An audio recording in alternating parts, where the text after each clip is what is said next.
Hi and welcome back. Today I will share with you how to create an interactive card with no special dies. And here you can see the finished project I will be creating today.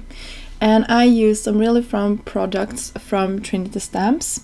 And I used the Abracadabra stamp set, a stencil called Curtain Call, and I will show you all of these products. But let's start with the stamping and the coloring of these cute images. So this is the Abracadabra stamp set from Trinity Stamps, and I stamped and colored these images 3 times because on all of my flaps I will create a little scene that you can see in the finished product that you saw in the beginning of this video. And so I need to color a lot of images, and for me the easiest way to color is to use Copic markers, so that is what I grabbed. If you prefer another medium, please go ahead and use that, because you will spend some time coloring all of these. They are quite big, so that really helps me. That is I'm no expert at coloring, so that really helps me when I'm coloring. I can use and play with my markers, and I used between 2 and 3 markers for every color family here, so I get a little bit of a shadow and bring the images a little bit more to life. And I really struggle with like hair and how to use my brush strokes to make it look good. So you can see I'm practicing here. I'm no expert, and in the end I thought I looked pretty good, but you probably could do a better job than me. But I went ahead and tried to make some movement. I also tried to keep the images pretty similar, so when you are using the mechanism for our waterfall card, it looks like he's the same person. So I laid my scenes out so you could see them recently, and I will work on the background for all of our panels. So for that one I'm using the Curtain Call stencil from Trinity Stamps, and I'm inking them up with the same color for all of them, and I'm just using my blending brushes from Trinity Stamps. And you can see here I'm masking off with this part actually comes in the stencil set, so it's really easy to use. And I'm just laying these stripes down, going in one way because otherwise they are so flimsy. You have to keep a hand on them so they are not shifting.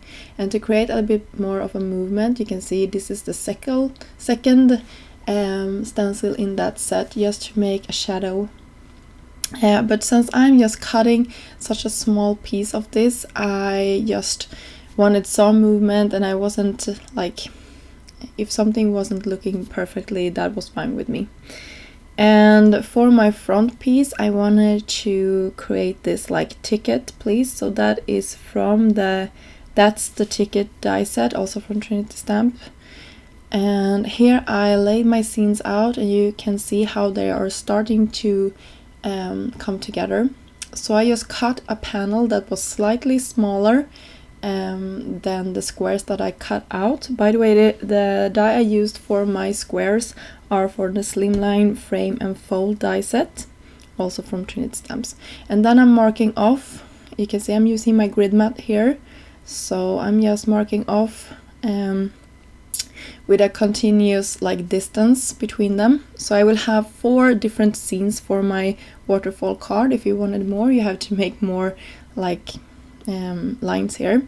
So for every line that I created, I will use my scoreboard and make a score, because this is the mechanism that will actually make this card move. So when I'm happy with it, I will go ahead and crease on all of those score lines, and then I will fold it over, and you can see here is our mechanism. And now I'll take some glue, only to glue it in the same size that I had between my score lines. I hope this makes sense. You will see me do it a couple of times, and I'm just making sure that I have equal space between all of my squares here, so they are lined up. So only between the score lines I'm putting glue. So that's the only thing that's keeping this piece from falling down.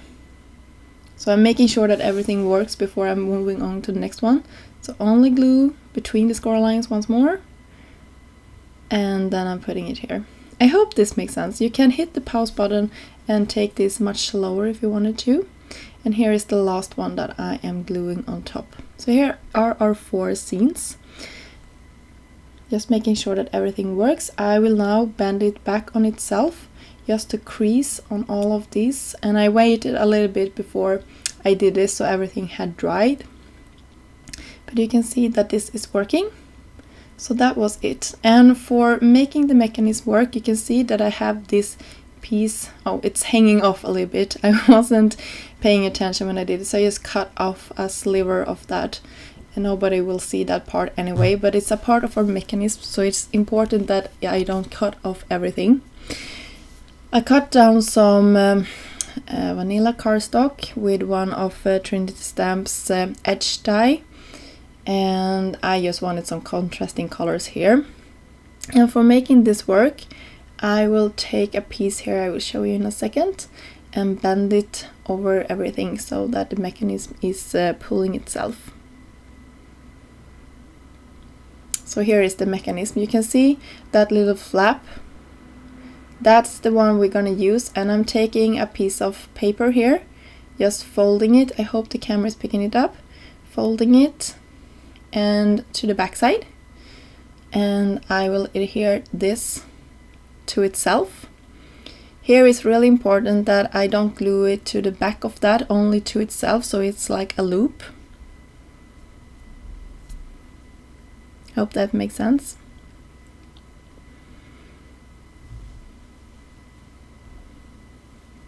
So I'm taking some strong double-sided adhesive here and just gluing this, and once I'm happy with the placement of everything, I will peel off the backside of this and glue it to our vanilla cardstock there.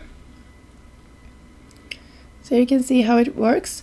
And if this starts to move and you want it to be secured, you could to the flap glue it down if you wanted to, but not to the backside, because that is the one that we are pulling.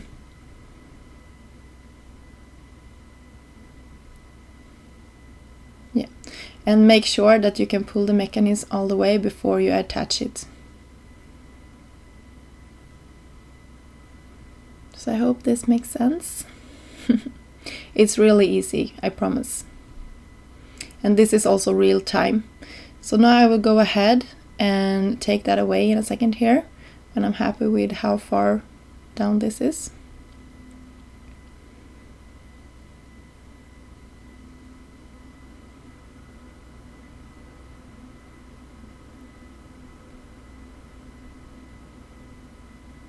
So I'm centering this up, just making sure that I like how it looks.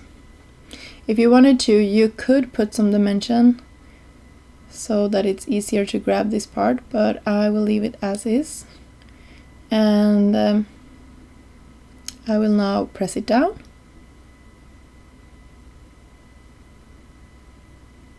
So the only thing that is holding this piece down to the vanilla cardstock is that glue on the flap. So here you can see how it moves. And I like to work it a couple of times, making sure that everything is working perfectly. So now we can start assembling everything, and that is really the most fun part for me, I think. So I wanted to make sure that I started with the first one here, just so that everything else will follow. And it's okay if something is sticking out to the sides, but not to the upper part. And you will see what I will be doing later on to fix that, or to make something pop over the top here. So just put abracadabra to that one, I'm sorry. And then I'm putting the table, and I wanted this poof to be like raised up to the upper part, so I created a mechanism. I will show you in a second here. At this point I was just trying it out, making sure that it actually worked before I did it to all the sides. So I was a little bit eager here. You can see that adhesive hadn't dried, and I just wanted to work it because I wanted to make sure that it would work. And when I was sure that it worked, I figured out the placement for my table and my hat there. So I wanted it to be slightly underneath the poof there. So I'm recording this from the top, so if you look at it from the side, it really looks like three-dimensional. And for my last one here, I will show you how I created this one. So I'm scoring every half inch, so 5 score lines, and then I will fold them into a little square. So this is just a common like pop-up mechanism that you can use in cards, any type of cards, I would say. So I'm working it, so I'm making sure that it is working before I'm trying to adhere it to my card base.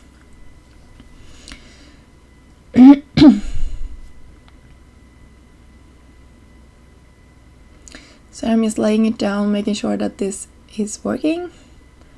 So glue to 2 of the sides, 1 to the flap that is moving and 1 to the down part.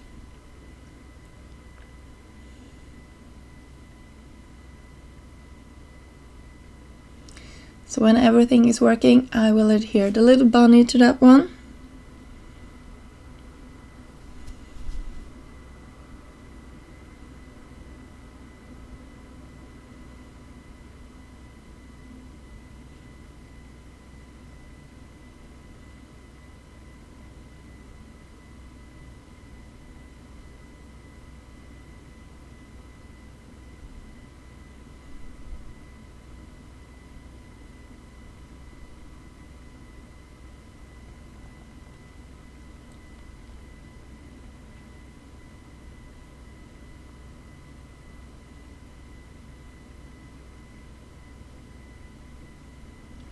So here is our scene.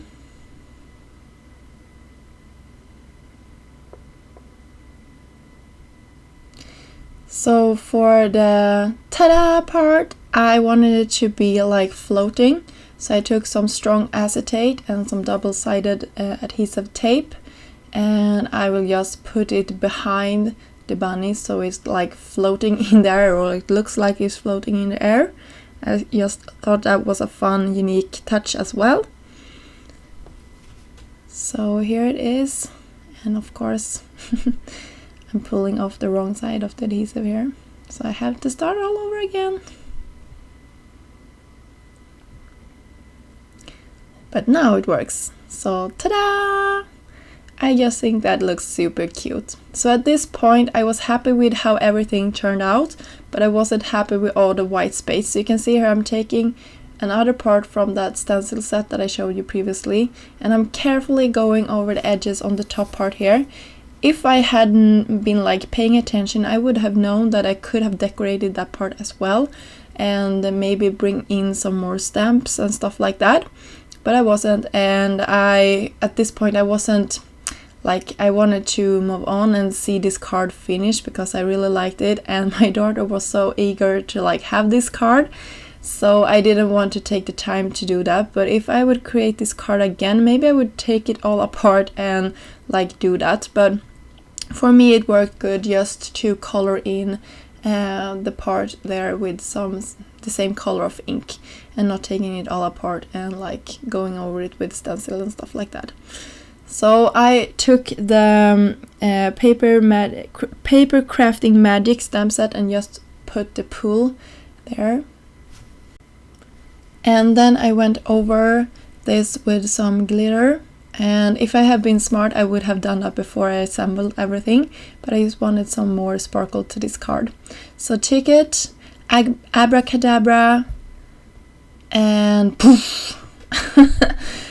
And then of course our bunny that is jumping out of the magic hat here. So cute.